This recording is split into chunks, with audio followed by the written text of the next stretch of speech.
시청자 여러분 안녕하세요. 머니올라 시간입니다. 오늘은 실전 투자에 도움이 될 만한 내용 좀 다뤄보려고 합니다.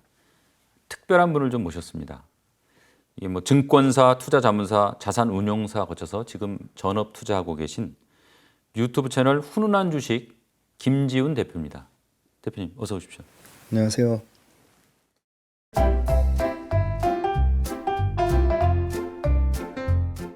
대표님 지금 머니올라 처음 출연하셨죠? 네, 맞습니다. 간단한 좀 소개 좀 한번 부탁드립니다. 네, 일단 이 소중한 기회를 주셔서 너무 감사하고요. 저는 뭐 돈이 된다 주식 투자라는 책을 썼고요. 그다음에 뭐 각종 경제 방송에 고정 패널로 나가고 있습니다. 그리고 그로우랑 에어클래스랑 강의 플랫폼에서 주식 관련된 강의도 하고 있습니다. 지금 이제 한 15년 정도 네, 주식 투자 경력으로 치면 네, 한 그 정도 됩니다. 그 정도 네. 되는 걸로 들었습니다. 네. 지난해 6월부터 뭐 1년 반 가까이 시장이 어렵습니다. 사실은 뭐 고점 대비하면 뭐 1000포인트 네. 정도 빠진 것 같아요. 뭐 장을 떠나는 분들도 좀 많이 는 것 같고. 대표님은 뭐 투자할 때 결국 이제 기업을 잘 골라야 되는데 네. 뭐 뭘 가장 중요하게 고려하십니까? 그러니까 주식을 크게 두 가지인데요. 싸게 사는 것하고 좋은 기업을 고르는 거. 근데 네. 그것보다 가장 우선순위는 둘 중에 우선순위를 굳이 고르자면 역시 좋은 기업을 고르는 건데요. 예. 좋은 기업을 선택하는 거랑 좋은 주식이랑은 또 개념이 또 조금 약간 다른 것 같습니다. 네. 좋은 기업이라고 꼭 좋은 주식이 될 수는 없는 것 같고요. 그래서 좋은 주식이 되려면 네 가지가 저는 기본적으로 만족을 네. 해야 된다고 보는데요.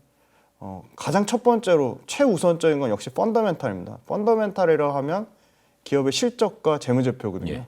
근데 뭐 재무제표라고 해서 그렇게 뭐 복잡하게 저희가 회계사 수준을 볼 필요는 전혀 없다고 생각하고요. 네. 주식 투자에 꼭 필요한 재무제표 사항만 알면 될 것 같습니다. 그리고 두 번째는 역시 모멘텀하고 재료인데요. 모멘텀이나 재료라 하면 소위 말하는 정부 정책, 뭐 글로벌 산업 동향, 그다음에 유사 동종업계 기업의 현황, 뭐 기업 자체 뭐 공시 상황, 이런 일종의 뉴스 그런 게 이제 모멘텀 재료가 되겠고요. 세 번째가 이제 차트 분석이라는 기술적 분석, 예. 그다음에 네 번째가 외국인과 기관의 체국 수급 현황. 이 네 가지를 동시에 모두 만족하는 기업에만 투자를 한다면 실패 확률을 좀 줄일 수 있지 않을까 그렇게 생각하고 있습니다. 이거 이제 뭐 그물망을 좀 촘촘하게 네, 짜는 네. 거예요. 이게 이제 우리가 재무적으로 사실 기업을 이해하는 능력이 사실 중요하죠. 네. 중요한데, 근데 어떻게 보면은 또 이제 투자 철학이라든가 네, 이게 뭐 마음을 다스린다 그럴까요? 네. 그런 게 더 어려운 것 같아요. 제가 보니까. 네, 네. 그래서 이제 투자 경력 15년이시니까 자, 심리적인 부분이 뭐 얼마나 중요하다고 보시는지 또 개인 투자자들이 그런 마음은 어떻게 좀 다스려야 되는 건지 그럼 뭐 팁이라도 할까요? 좀 말씀 좀 해주세요. 네, 투자에 있어서 심리적인 부분은 50% 넘게 어떻게 보면 가장 중요한 부분을 차지할 것 같습니다. 예. 근데 가장 중요한 부분은 아무리 강조해도 지나치지 않을 부분이 투자라는 과정 자체를 소중히 생각하고 투자 자체를 정말 재밌어야 한다는 것이거든요. 근데 제 경험상 투자는 단기적으로 절대로 성공할 수 없기 때문에 예. 투자를 오랫동안 곁에 함께 하면서 투자하는 과정을 소중하게 생각하셨으면 좋겠고요. 그다음에 두 번째는 작은 성공에 만족할 줄 알아야 된다. 작은 성공에 만족하면서 다른 사람과 투자 성공 사례를 비교하지 않으면 작은 성공이 모이고 모여서 그게 큰 성공이 될 수도 있다고 생각하고요. 작은 성공을 많이 해보는 실전 투자 경험이 가장 중요하다고 보겠습니다. 이게 사실은 자꾸 비교하면 욕심이 생겨요. 네네. 그러니까 너무 이게 남하고 비교하는 네네. 거는 뭐 꼭 투자가 아니어도 네. 우리가 인생을 살면서 사실 불행하게 사는 지름길인 건 맞는 것 같아요. 맞습니다. 예. 네. 저희가 이제 프로그램에서 얼마 전에 네. 그 오크트리 캐피털 매니지먼트 네. 워낙 유명한 분이니까 네네. 하워드 막스 이분의 이제 시장 사이클에 대해서 사실 저희가 프로그램을 최근에 했었어요. 근데 이제 그때 뭐 이 양반이 쓴 책을 보니까 네. 이게 투자에는 지식, 경험 둘 다 중요한데 특히 자기는 이제 오랜 투자를 하면서 쌓인 경험이 중요하다. 근데 실패한 경험이 진정한 경험이다. 이 성공한 경험은 크게 도움이 안 된다. 이런 뭐 부분이 있더라고요, 책에. 공감하십니까? 네, 절대적으로 공감하고요. 혹시 뭐 그러면 시청자들이 뭐 네네. 좀 반면 교사라고 할까요? 네네. 이런 뭐 실패 사례 같은 거 좀 있으세요? 네, 저도 성공한 경험보다 실패한 경험에서 훨씬 더 많이 배웠고요. 예. 지금도 셀 수도 없이 많은 실패를 하면서 굉장히 투자 전략을 견고하게 쌓고 있는 과정 중에 있습니다. 예. 아마 가장 실패했던 경험은 누구나 아마 비슷할 거예요. 뭐 남의 말 듣고 하는 투자, 소위 말하는 정보 매매, 귀동력 매매로 굉장히 큰 뭐 우리 대표님도 그런 거를 하시던 시절이 있는 거예요? 네, 저도 초창기에는 남의 말 듣고 많이 투자를 했고요. 소위 말하는 과거 엔터를 하는 회사가 예. 광산을 개발한다고 해가지고 굉장히 큰 돈을 투자한 적이 있습니다. 뭐 어딘지 알 것 같아요. 네. 근데 그 회사 투자했을 시점에 살짝 일부 오르긴 했어요. 예. 그래서 여기서 제가 또 앞선에서 말씀드린 작은 수익에 만족했다면 아마 손실도 보지 않았을 뿐더러 그걸 통해서 또 새로운 기회를 노렸겠죠. 근데 그 회사에 대해서 공부가 전혀 안 된 시점에서 철저하게 그 남의 말에 의존적이다 보니까 제 스스로 가치 판단을 전혀 할 수가 없는 거죠. 그래서 그 자체가 본업과 무관하게 엔터하는 회사 금강산업에 진출한다는 것 자체가 사실 굉장히 비합리적이고 비상식적인 수준임에도 불구하고 지금 같으면 투자 안 하셨을 텐데. 아 물론이죠. 그래서 그 자체가 굉장히 리스크임에도 불구하고 제대로 된 판단이 흐려진 상황이었고 결국은 주저주저 하다 보니까 어느새 주가가 10분의 1 토막이 나 있더라고요. 예. 그래서 굉장히 큰 손실을 봤고요. 두 번째는 이것도 또 일종의 뭐 대박 수익을 노리고자 한때는 물론 지금 이제 회복세에 있지만 한때는 제약바이오가 일종의 대박 산업의 꿈꾸는 굉장히 숫자가 찍히지 않는 검증되지 않는 신약에 대한 오로지 개발에 대한 기대감만으로 10배씩 가는 제약 종목들이 있었거든요. 실제 그런 사례가 나왔고. 그래서 저 또한 이제 과거에 대박 수익을 노리고 바이오 회사도 아니에요. 자동차 부품 회사인데 바이오 사업을 신사업의 사업 목적에 추가했다는 것만으로 아, 이 회사 기대감으로 10배가 갈 수 있겠다 해서 또 몇 천만 원을 투자했는데 그거는 시간이 지나서 그 회사는 바이오 회사를 바이오 관련된 사업을 진행한 것조차도 문제가 됐지만 그거보다 문제가 된 거는 일종의 주식 갖고 장난질을 친 거죠. 그러니까 굉장히 회사가 잦은 유상증자, 잦은 사채, 교환사채, 전환사채를 발행하고 이 주식 관련돼서 소위 말하는 기존의 주주의 가치를 굉장히 희석시키는 요인들이 대거 계속 지속적으로 발생하면서 그 자동차 부품 회사 역시도 10분의 1 토막이 나서 굉장히 큰 실패 사례를 겪었습니다. 결국은 실패가 또 반복이 된 거예요. 네, 반복이 됐습니다. 그 반복하지 않기가 어렵지 않습니까? 네, 네. 투자를 오래 하신 분들도 참 그래요. 네, 그렇습니다. 그러니 이게 이제 뭐 일반 투자자 입장에서 그런 실수를 반복하지 않는 게 참 어려운 거죠. 네. 주식 시장에 뭐 이제 다양한 투자자 유형이 있고 또 그 투자자들만의 어떤 뭐 루틴이라고 할까요? 네. 뭐 그런 게 있는 것 같습니다. 네. 대표님도 뭐 그런 루틴 같은 게 있을 텐데 우리 이제 시청하시는 개인 투자자분들한테 좀 도움이 될 만한 내용이 있으면 좀 한번 말씀 좀 해주십시오. 네. 제가 2008년도 시작할 때만 해도 이렇게 유튜브도 활성화되어 있지 않고 영상 자료도 활성화되어 있지 않고 그래서 저는 실제 오프라인 강연을 많이 따라다녔고요. 예.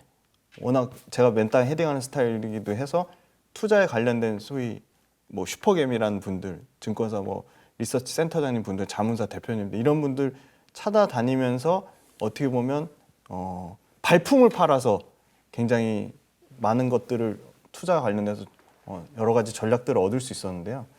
일단 기본적으로 많이 읽고 자료를 해석하는 능력에 집중해야 된다.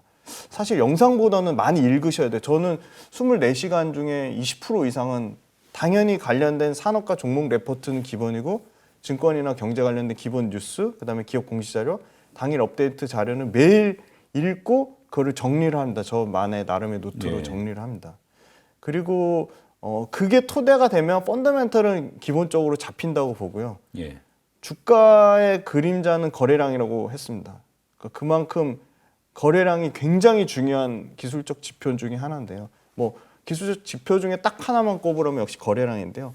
그래서 그날 상위 거래 대금 매일매일 나오는 거 코스피, 코스닥 10개 또는 뭐 코스닥 같은 경우는 좀 더 이제 거래량 관련돼서 뭐 30개 이상 좀 비중을 높여서 매주 체크를 하고 그 중에 새로 올라오는 것들 중에 특징적인 이유를 찾아보면 다 인터넷으로 찾아보면 다 나오거든요. 예. 그래서 그걸 메모를 해둡니다. 그리고 당일날 상승률 상위 종목 코스피, 코스닥 모두 구분해서 상위 1등부터 10등까지는 모두 체크를 한 다음에 그 상승한 이유가 나오는 것들이 있거든요. 그걸 조사해서 보면 그날 당일의 시장 트렌드에서 절대 뒤처질 수가 없고요.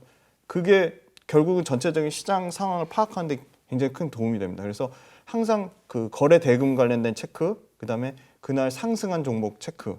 그래서 그걸 통해서 시장의 트렌드가 이렇구나 그걸 파악할 수가 있고요. 그다음에 뭐 저는 지금 개인적으로 실전 투자자이기 때문에 뭐 매일매일 매매를 하는 건 아니지만 당일날 매매를 하는 게 있었다면 왜 제가 팔았는지, 왜 손절했는지, 아니면 왜 매수했는지, 그다음에 그날 당일의 최고가랑 지금 제가 산 가격의 괴리율은 얼마인지 그걸 다 엑셀 시트를 정리해가지고 저만의 가격에 대한 그 데이터베이스를 만듭니다. 그래서 가장 중요한 건 시장 트렌드가 워낙 변화무쌍하게 변하기 때문에 매일매일 시장에서 주도하는 종목이 뭔지, 업종 대비 초과 상승이 나는 업종은 뭔지 그거를 꾸준히 오랜 기간 쌓으면서 그걸 체계적으로 파악하는 것만큼 중요한 건 없다고 보고 있습니다. 그렇게 하다 보면 뭐가 보입니까? 아, 굉장히 많은 것들이 보이게 됩니다. 그러니까 어느 정도 예를 들어서 그런 기간을 거치면 자기만의 어떤 그런 노하우가 좀 생긴다고 보세요. 저 같은 경우는 사실 증권사에도 있었고 자문사에도 있고 운영사에서 이 기관 쪽에서 생활을 해서 이거를 최소한 뭐 8년 이상은 한 것 같아요. 근데 그 기간보다는 본인이 원칙과 기준을 세우는 게 물론 주시장에 대한 이해도에 따라 다르겠지만 저는 최소한 꾸준히 한 1년 정도 하면 충분히 눈에 보이실 거라고 생각하고 있습니다. 참고하셨으면 좋겠습니다. 정말 하여간 뭐 다양하게 경험을 하셨어요 보니까. 근데 이게 이제 기술적 분석이든 네. 뭐 또 기본적 분석이든 어쨌든 노하우가 있을 거예요. 지금 이제 정리한다고 말씀을 해주셨고, 그 뭐 좀 보따리 좀 풀어놔 주십시오. 근데 진짜 거창한 건 없고요. 예. 사실 시장이 좋으면 종목이 다 가고 시장이 안 좋으면 그 와중에서도 또 안 좋은 와중에서도 가는 종목들이 있거든요. 저는 과거에는 그래도 나름 뭐 가치 투자자를 표방하면서 가치 투자자를 표방하는 거 절대로 아니고요. 가치 투자를 표방하면서 차트 분석, 기술적 분석 굉장히 귀에 걸면 귀걸이, 코에 걸면 코걸이 식으로 굉장히 무시하고 폄하했던 기억이 있습니다. 근데 굉장히 기본적 분석이 중요합니다. 결국은 좋은 기업을 골라야지 그 좋은 기업의 좋은 타이밍을 살 수 있는 거니까 좋은 기업을 고르는 것도 중요하지만 기술적 분석 자체도 굉장히 중요하다고 지금 생각이 전업 투자하면서 굉장히 많이 바뀌었습니다. 그게 아까 말씀하신 유연성하고도 관련이 있는 거 아니에요? 맞습니다. 사고 유연성 꼭 어느 한 가지를 고집할 필요는 없어요. 네네. 그래서 결국은 두 가지가 기본적 분석과 기술적 분석 두 가지가 동시에 적절하게 조화가 돼야 된다. 그게 굉장히 필요하다고 보고 있고 또 근데 반대로 기술적 분석 보시는 분들은 기본적 분석을 굉장히 무시해요. 그래가지고 절대로 주식 투자에서 오래 살아남을 수 없다고 보고요. 필패하는 지름길이라고 보고요. 기술적 분석이 제가 왜 중요하나 봤더니 그 차트 안에 개인들의 투자 심리가 녹여 있습니다. 이 정도 가격이면 사람들이 차익 실현하고 싶어 하는구나. 이 정도 가격이면 사람들이 굉장히 싸다 싶어 하고 거래량이 증가하면서 여기서 매수세가 들어오는구나. 이 정도 가격이면 기관이나 외국인들이 적정 가격대라고 생각하고 차익 실현을 하는구나 하고 사람들의 그 소위 말하는 매수 매도를 그 가격대 구간에서 어느 정도 유추해 볼 수 있는 거죠. 그런 부분이 있고 그다음에 역시 그 기본적 분석에서 가장 중요한 거는 딱 세 가지만 꼽자면 매출액, 영업이익률이거든요. 그러니까 매출액은 뭐 워낙 중요하니까 탑라인이라고 얘기하듯이 매출액이 증가하는 꾸준히 연평균 한 번도 역성장 없이 단 5%라도 증가하는 회사를 고르면 지수에 2,200개 넘는 2,200개에서 2,300개 되는 종목 중에 아마 200개 안쪽으로 확 10분의 1로 줄어들 겁니다. 네. 거기서 이제 매출액과 영업이익이 동시에 증가하는 회사는 더 줄어들 거고요. 그래서 매출액과 영업이익이 계속 매년 역성장 없이 증가하는 회사가 펀더멘탈 기본적 분석에서 가장 중요하고 저는 그 다음으로 보는 게 이제 영업이익률을 보는데요. 영업이익률이 높다는 것 자체는 거기에 그만큼 그 회사의 제품이나 서비스의 가격 경쟁력이 있다고 보고요. 가격을 전가할 수 있는 능력이 있다고 보고 그다음에 그 영업이익률 높다는 자체가 그 회사에 가진 제품이나 서비스의 시장 점유율이 굉장히 과반수를 차지하고 있거나 높은 점유율을 확보하고 있다고 해서 그 부분에 따라 영업이익률이 높은 회사 자체가 어떻게 보면 경쟁력을 갖고 있다고 보고 있습니다. 그리고 이제 기술적 분석에는 아까 좀 모두에 설명드렸지만 거래량이 굉장히 중요하다. 거래량이 증가하는 종목들은 굉장히 유심히 보고 있고요. 예. 거래량이라는 거는 매도량도 있고 매수량도 있잖아요. 매도량도 있고 매수량도 있지만 거래량 자체가 증가했다는 건 파편화된 개인 투자자보다는 기관이나 외국인 같이 큰 수급의 덩어리가 들어왔을 확률이 매우 높다고 보고 있고요. 예. 가격이 아주 많이 하락한 종목에서 평상시의 거래량보다 최소 5배 이상 늘어나면 그런 회사들은 특별히 눈여겨보고 당연히 외국인이나 기관의 수급이 들어왔다고 유추해 볼 수 있습니다. 예. 이게 지금 뭐 목표 수익률, 뭐 손절매, 네. 뭐 물타기, 뭐 불타기라는 말도 있고 네.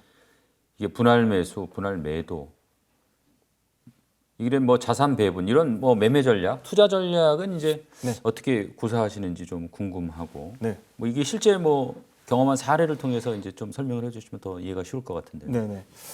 저 같은 경우는 시점 전업 투자를 해서 철저하게 주식에 90% 이상 올인한 상황이지만 자산 배분 측면에서 주식에 올인하는 방법이 그렇게 좋은 방법인 것 같지 않습니다. 예. 투자라는 것은 항상 리스크가 따라오는 거기 때문에 리스크를 줄이기 위해서는 역시나 국공채나 회사채의 비중을 30% 이상만 섞어줘도 리스크가 상당 부분 감소한다고 생각하고요. 꼭 기관만 아니고 개인들도. 네, 개인 투자자도 예, 충분히 요새는 워낙 채권 투자가 지금 다시 새롭게 유행처럼 부각이 되고 있고 다양하게 채권에 투자할 수 있는 방법이 있거든요. 예. 뭐 직접적인 채권 투자를 안 하시더라도 채권과 관련된 ETF를 찾아보시면 종류가 어마어마하게 많기 때문에 네. 그거 관련돼서 채권을 30% 이상만 섞어줘도 굉장히 리스크가 감소한다고 생각하고요.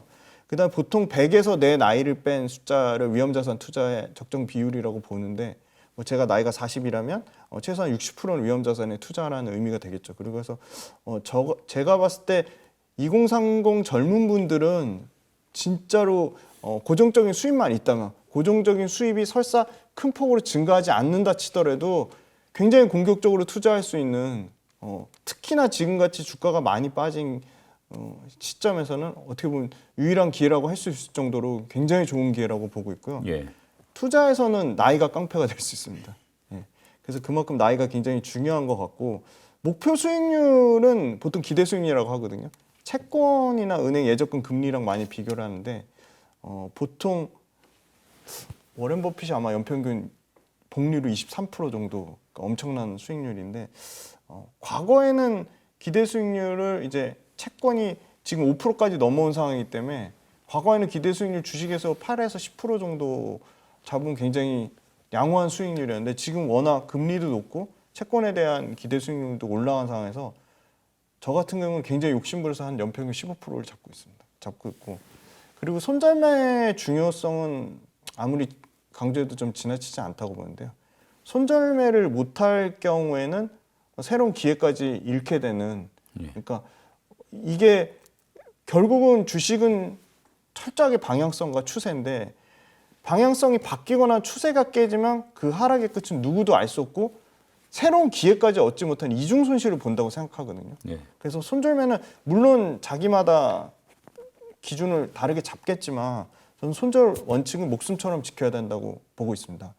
그리고 이제 물타기하고 불타기는 둘 다 좋은 방법이라는 생각은 안 들어요. 애초에 살 때부터 가격 전략을 견고하게 잡아서 물타기나 불타기를 하지 않을 생각을 하시는 게 맞고요. 굳이 둘 중에 하나를 고른다면 물타기보다는 불타기가 더 맞다고 보고 있습니다. 물타기라는 건 추세가 깨진 종목이기 때문에 더 하락할 가능성이 높고 불타기라는 건 상승 추세에 있는 종목이기 때문에 오히려 더 확률적으로 더 성공 확률이 높다고 보고 있습니다. 대표님 손절 기준은 어떤 거예요? 구체적으로. 내가 10% 손실 났을 때 원금 회복이 되려면 11.2% 수익이 나야 되고요. 예. 15% 손실 나면 17.6%입니다. 그리고 20% 손실 나면 25% 원금 회복이 돼야 되고요. 그러니까 이게 계속 차이가 기하급수적으로 커지는 거죠. 만약에 내가 50% 손실 났다 그러면 100% 수익이 나야 되거든요. 그래서 그 차이가 한 자리 정도 수준.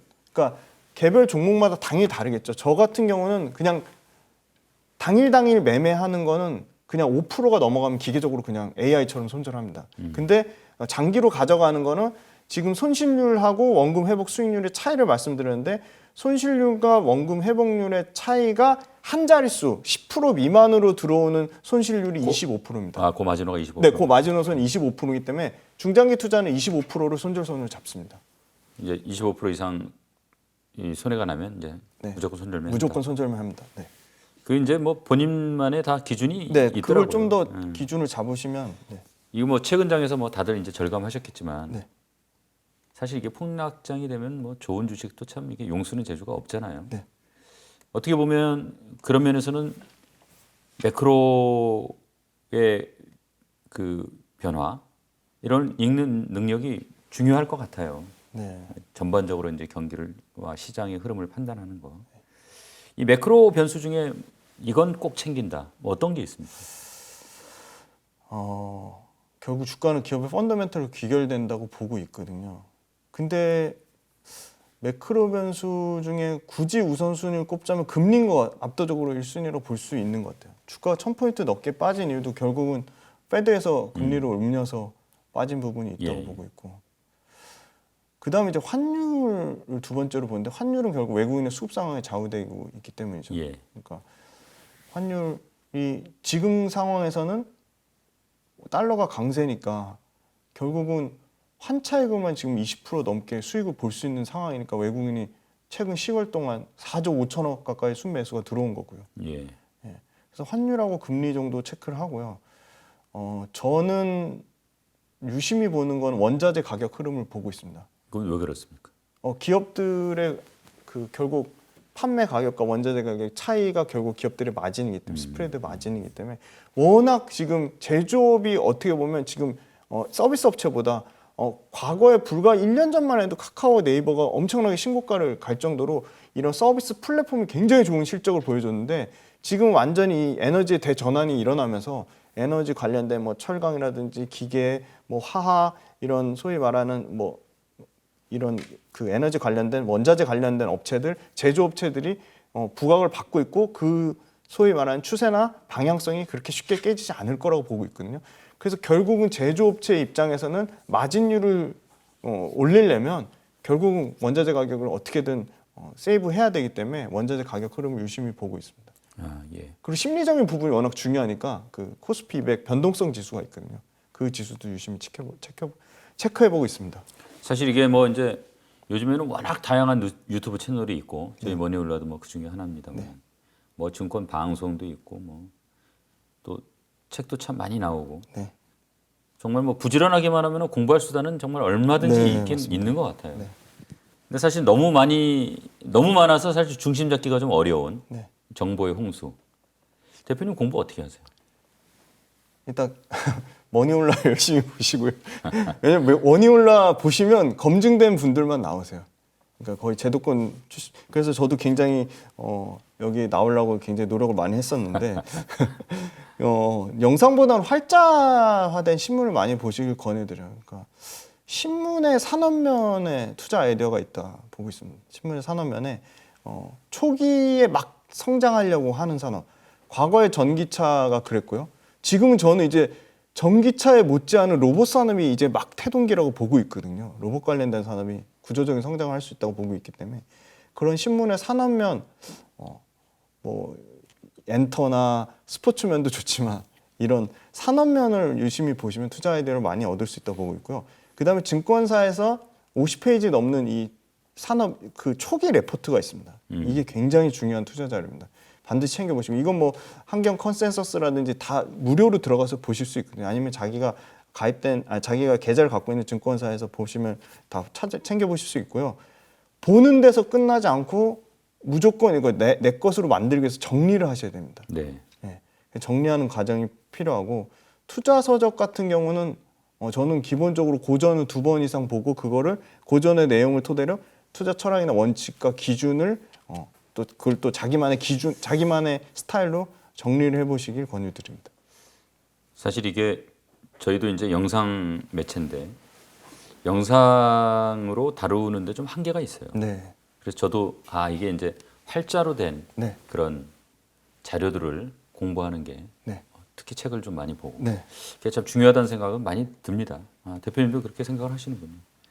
이게 이제 주식 투자라는 게 참 어려워요. 네. 젊은 투자자들 또 뭐 막 투자 이제 시작하시는 분들한테 네. 꼭 해주고 싶은 얘기 있습니까? 네.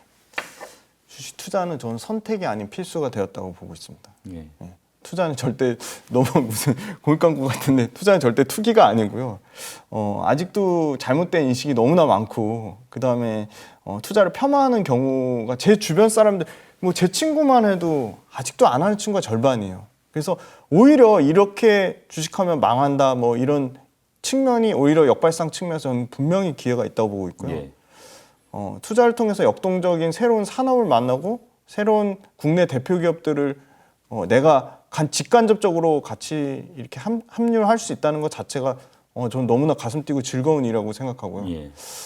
투자하는 즐거움이 단순히 그 수익에서 찾지 않으시고 이 오래오래 계속 하는 과정 자체를 즐기자. 그러니까 하는 과정 자체가 저는 행복의 시작이라고 보고 있습니다. 그래서 결국은 이제 긍정적인 마인드랑 아까 말씀드린 사고 유연성을 기르셔서 투자 자체의 즐거움을 찾으시다 보면 과실은 오랜 시간 어느 순간 나도 모르게 따라온다고 보고 있습니다.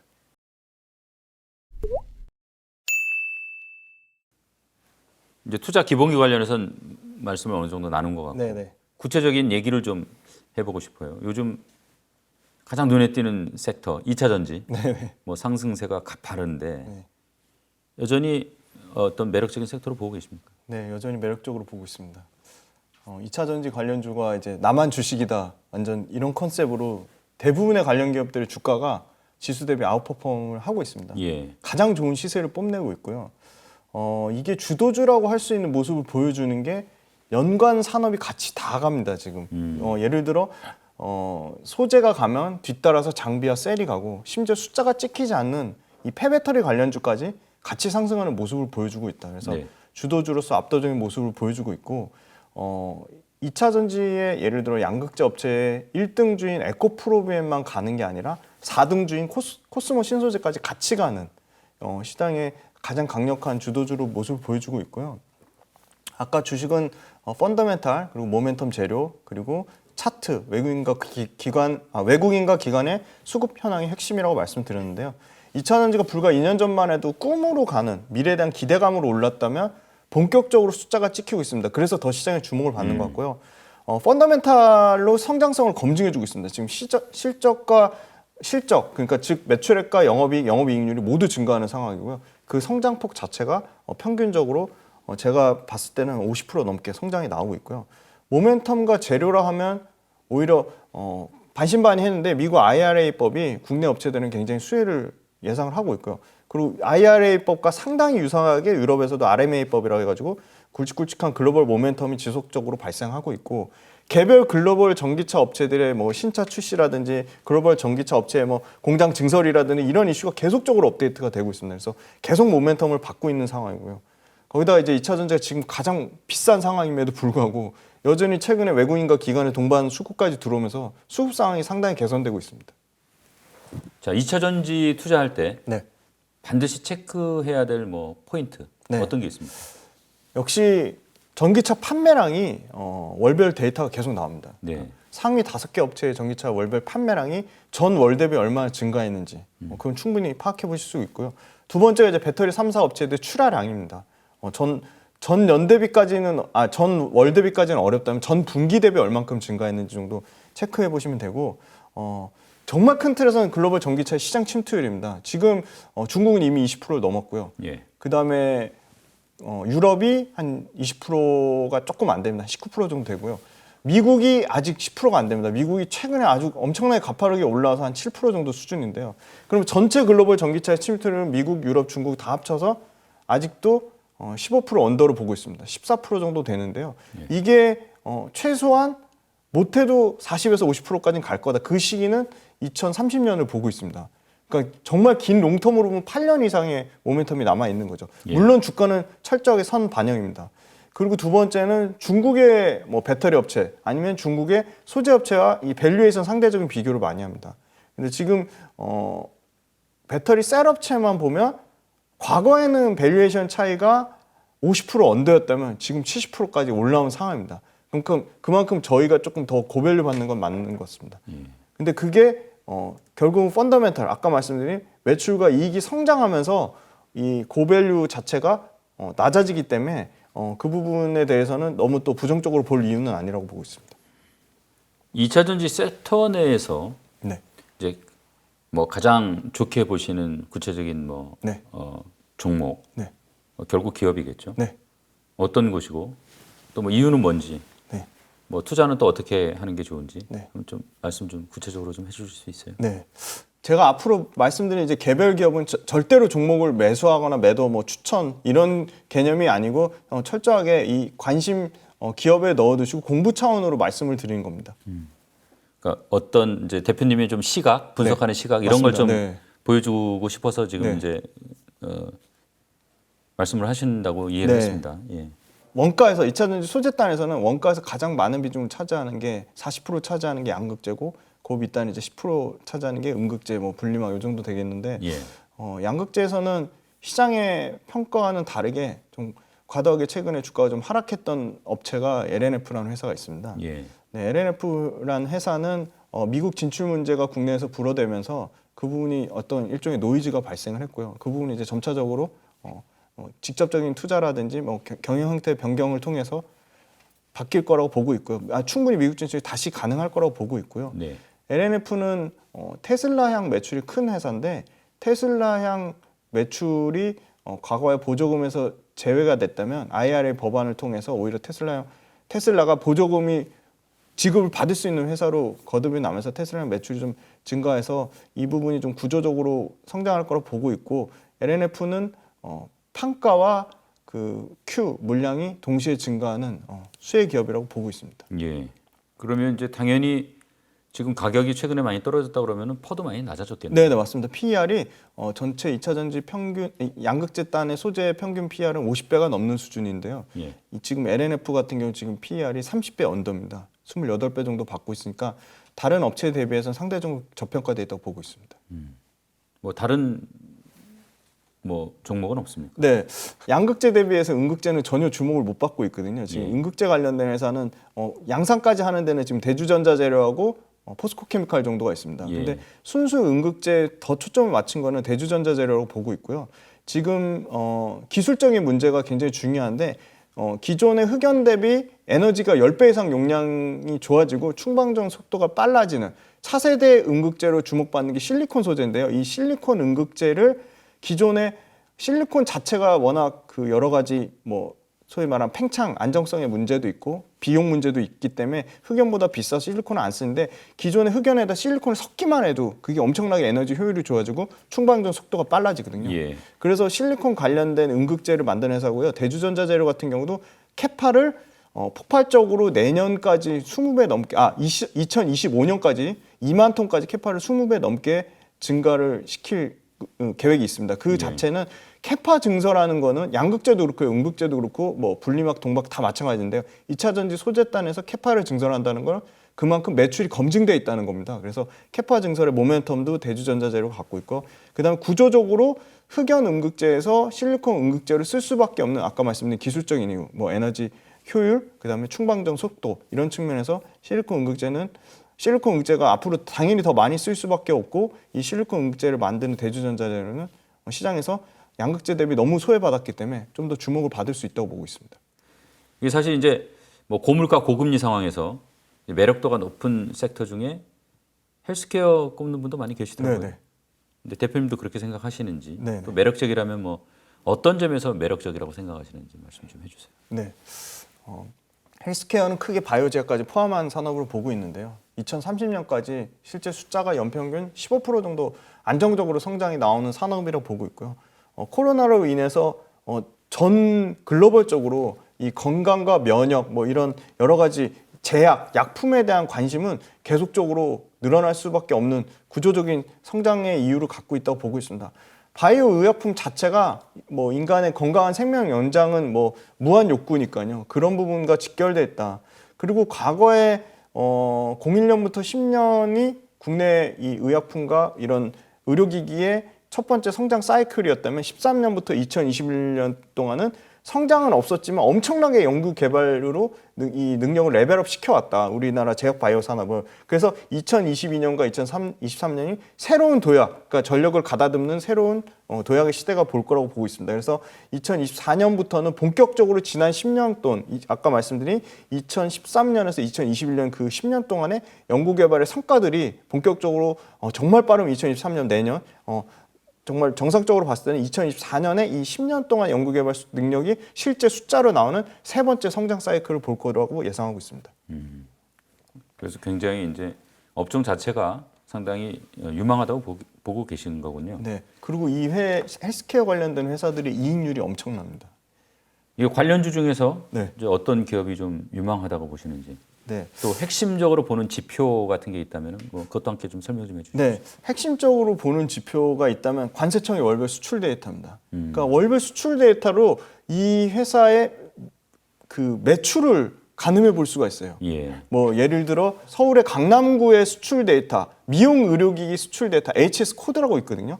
9018.90을 입력하시면 서울시 강남구의 미용 의료기기 수출 데이터 월별 데이터를 뽑을 수가 있습니다. 예. 기업 자체로 보면 저는 이제 클래시스라는 회사를 좀 굉장히 관심 있게 보고 있는데요. 예. 클래시스는 일단 압도적인 영업이익률, 제조업체에서 아마 거의 1순위 정도 될 것 같아요. 마진을 50% 남기는 회사입니다. 영업 마진이. 근데 100원 팔면 50원 남기는 이런 엄청난 회사를 투자할 수 있다는 거 굉장히 좋은 기회인 것 같고요. 그 다음에 두 번째는 이 회사도 글로벌로 성장을 하고 있습니다. 최근에 브라질 관련돼서 연평균 50% 가까이 성장이 나오고 있고요. 수출을 뭐 60개국 넘게 다변화하면서 그냥 매출과 이익이 꾸준히 그냥 50%씩 성장을 하고 있고요. 그 다음에 결론은 그 소위 말하는 이 피부 미용 의료기기를 팔면 소모품이 같이 이제 장비를 깔아놓으면 소모품은 계속 나가는 거거든요. 반도체 장비 회사 나갈 때 소모품 계속 그냥 지속적으로 매출이 발생하듯이 이 소모품 관련된 매출이 전체 매출의 30% 이상 올라오고 있습니다. 그 소모품 매출이 올라온다는 거는 그만큼 이 미용 의료기기 관련된 이 클래시스라는 회사가 아까 말씀드린 50%의 엄청난 마진을 계속 유지할 수 있다는 거고요. 그 다음에 이제 두 번째는 이 회사도 7년 만에 신제품을 냈습니다. 기존에. 그러니까 지금 그 국내 의료기기, 국내 이 피부 미용 의료기기랑 그 울세라란 해외 의료기기랑 비교를 많이 하는데 그거 대비 효과가 너무 없는 거 아니냐 그런 측면이 되게 많거든요. 그러니까 그런 여러 가지 부정적인 이슈들이 있음에도 불구하고 이 회사가 슈링크 유니버스라는 신제품을 내면서 엄청나게 가성비가 좋으면서 통증도 완화되면서 이 시술 시간 속도도 빨라지면서 굉장히 여러 가지 기술적인 장점을 통해서 빠르게 그 과거 모델을 대체하면서 굉장히 매출과 이익이 폭증하고 있다. 그래서 클래시스는 헬스케어 업종 중에서 가장 좋게 보고 있습니다. 미디어하고 뭐 엔터테인먼트 업종은 어떻게 보세요? 네, 팬덤 자체가 글로벌로 확산되고 있고요. 그리고 이제 낮은 연차, 저연차 아티스트의 수익화 시점이 굉장히 빨라지고 있습니다. 그리고 기존의 신규 앨범에 옛날 앨범까지 판매가 증가하면서 큐가 굉장히 늘어나고 있다. 그리고 글로벌 경기에 상대적으로 덜 민감하다. 내가 밥은 라면 먹더라도 내가 좋아하는 아티스트의 앨범을 사주는 그런 기현상이 계속 일어나고 있고 그다음에 콘텐츠 관련돼서는 넷플릭스를 비롯해서 국내 OTT도 엄청나게 지금 많아지고 있죠. OTT의 글로벌 경쟁 속에 국내 콘텐츠의 경쟁력은 계속 강화되고 있고 관심도 역시 증가하고 있습니다. 그리고 콘텐츠 제작사 측면에서는 마진 확보를 통한 양질의 콘텐츠 양산이 가능하다. 예를 들어 그 넷플릭스에 납품하는 이 중소형 제작사들은 최소 20% 이상의 마진을 확보한 상태에서 그 넷플릭스에 납품을 하고요. 그다음에 판매 단가도 당연히 비싸지고 있습니다. 제작 단가도 올라가고요. 편수도 증가하고 그래서 P와 Q가 동시에 증가하는 구간이다. 그래서 미디어 업종이랑 엔터 업종은 둘 다 좋게 보고 있습니다. 미디어 엔터 업종에서 뭐 탑픽이라고 할까요? 우리 대표님 탑픽은 뭐예요? 혹시 좋아하는 아티스트가 있으세요? 그렇죠. 뭐 요즘 노래는 참 어려워요. 네, 저도 너무 어렵습니다. 아까 저연차 아티스트의 수익화 시점이 빠르다고 했는데 저연차 아티스트가 가장 안정적으로 빠르게 자리 잡는 회사가 JYP입니다. 그리고 가장 잡음이 없어요. 과거에는 남자 아이돌이 더 돈이 된다고 했다면 지금은 소위 말해서 여자 아이돌의 시대거든요. 여자 아이돌의 그 소위 말하는 뭐 트와이스는 워낙 뭐 굳건의 1위 자리를 유지하고 있고 그 위에 뭐 엠믹스라든지 있지라든지 니쥬라든지 굉장히 글로벌 그 걸그룹 파워를 가장 강력한 팬덤을 갖고 있는 회사가 JYP입니다. 그리고 뭐 이 회사도 영업이익률 측면에서 30%가 넘습니다. 그래서 엔터 관련된 회사는 JYP뿐만이 아니고 뭐 SM, YG 다 구조적으로 좋아질 거라고 보지만 경영 그 안정성 측면, 그다음에 이런 아까 말씀드린 걸그룹의 성장성을 봤을 때는 JYP가 타 업체들보다는 좀 압도적으로 실적을 보여줄 거라고 예상하고 있습니다. 이미 주가에 반영돼 있는 건 아닌가요? 주가에 굉장히 JYP가 제가 더 좋게 보는 이유가 하나가 다른 종목, 다른 그 소위 말한 엔터 업종 빠질 때 안 빠졌거든요. 예. 근데 이 회사도 항상 모든 회사의 주가는 항상 상승된 조정이 있다. 그래서 이 회사도 최근에 주가의 조정을 받고 있습니다. 그래서 저는 좋은 투자 기회가 또 오지 않을까 그렇게 생각하고 있습니다.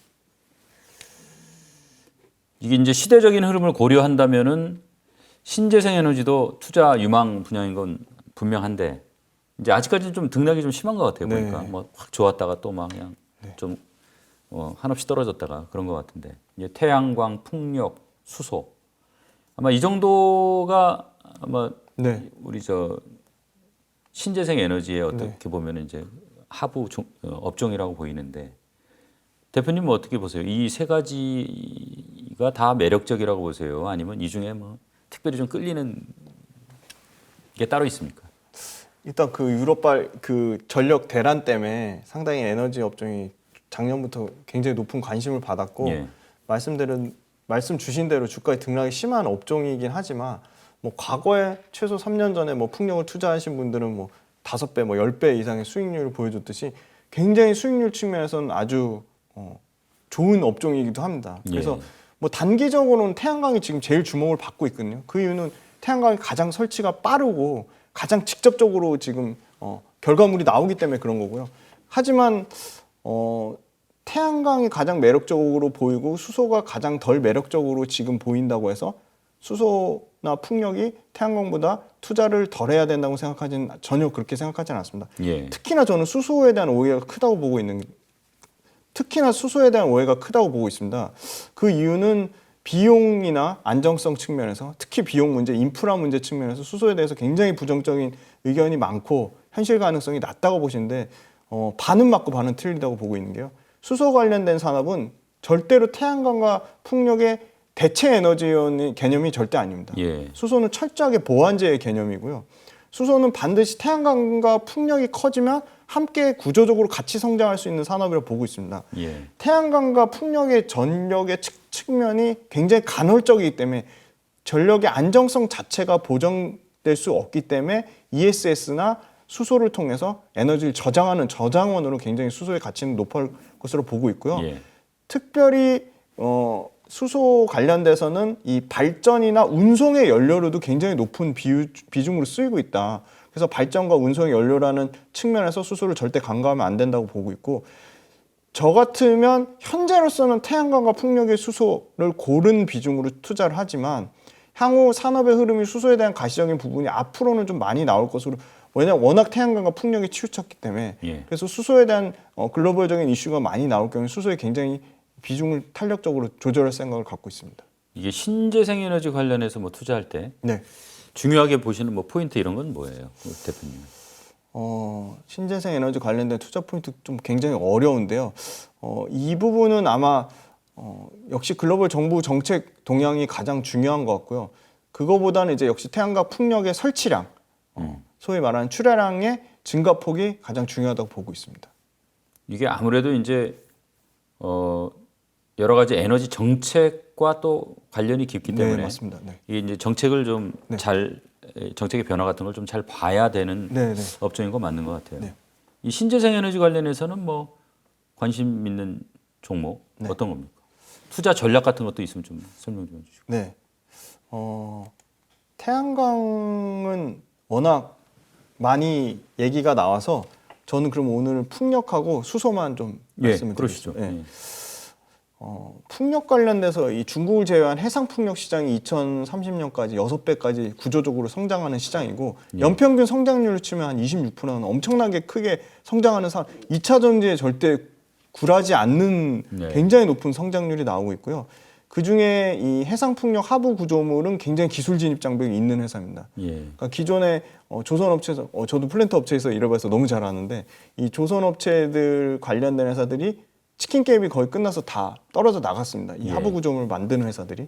그래서 하부 구조물을 만드는 회사인 삼강 M&T라는 회사고요. 이 하부 구조물 시장 자체도 올해가 한 4조라면 2026년까지 15조까지, 그러니까 약 4배 가까이 성장하는 시장이라고 보고 있습니다. 그래서 이 관련돼서 굉장히 기술적인 진입 장벽을 갖고 있고 삼강 M&T 또한 매출과 이익이 연평균 30%씩 성장을 합니다. 특히나 이익단에서는 50% 넘게 성장이 나오고 있고요. 이 삼강 M&T 같은 이 풍력 관련된 업체도 IRA 법안에 어떻게 보면 수혜입니다. 그래서 IRA 법안 관련돼서 이 중국산 풍력 업체를 좀 제외하려는 움직임이 보이고 있고요. 유럽도 마찬가지고요. 수소 관련해서는 어떤 네. 업체입니까? 수소는 조금 아까 말씀드린 워낙 정부 정책에 대한 기대감에 있어서 움직였다가 굉장히 크게 하락을 맞아서 수소 관련된 업체는 말씀드린 굉장히 조심스러운데 이 효성 첨단 소재는 본업은 이 타이어 코드거든요.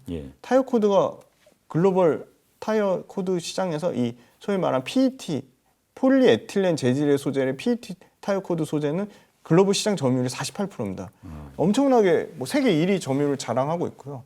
그다음에 두 번째는 역시 신소재단에서 탄소섬유하고 아라미드가 핵심인데요. 탄소섬유하고 아라미드, 탄소섬유가 이제 결국 수소 경제와 아주 직간접적으로 연결되는 건데 탄소섬유와 아라미드도 캐파 증설의 모멘텀을 계속 갖고 있습니다. 그래서 2024년까지 계속 탄소섬유, 아라미드 모두 지금 캐파 증설을 하고 있어서 이게 캐파가 증설되면 기존의 전체 효성 첨단 소재의 이익의 대부분은 타이어 코드가 장악하고 있지만 이 첨단 소재라고 있는 더 고마진, 타이어 코드보다 훨씬 고마진의 탄소섬유와 아라미드가 지금 현재로서는 영업이익단에서 비중이 2% 미만이지만 2024년만 돼도 한 25%까지 올라올 것으로 예상을 하고 있습니다. 그건 연료 용기에 네, 들어가는 수소용 재료입니까? 연료 용기에도 들어가고요. 지금 태양광 시장이 엄청나게 고성장인데 그 태양광의 그 인곳의 그 단열재로도 쓰입니다. 그 소위 말하는 이 탄소섬유가.